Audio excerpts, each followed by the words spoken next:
সেই আশাটা আমার আর ফুটল না। ছেলে দুনিয়ার থেকে বিদায় হয়ে গেল। আমার ছেলে শহীদ হয়ে গেল 16ই জুলাই।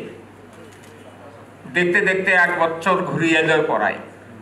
আমার ছেলের সাথে আরও যারা শহীদ হয়েছে তাসমারও ওই রকমের সময় গেছে। এখন কোনো ছেলেরে কোনো আইনের আওতায় আনা হয়নি এখন পর্যন্ত। আমি দাবি জানাই সরকারের কাছে, এটা যেন আইনের আওতায় আনে কঠিনভাবে তাদের বিচার করা হয়। আর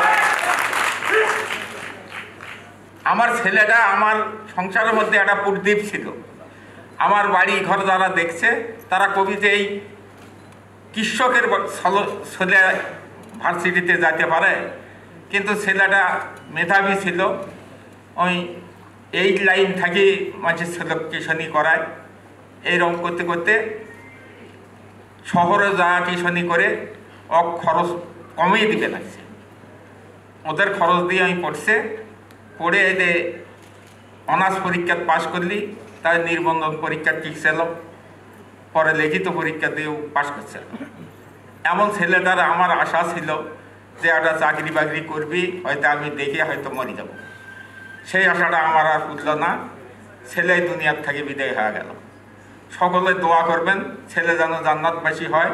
আমার ছেলের সাথে আরও যারা শহীদ হয়েছে তাদের জন্যও দোয়া করবেন, সকলেই যেন জান্নাতবাসী হয়।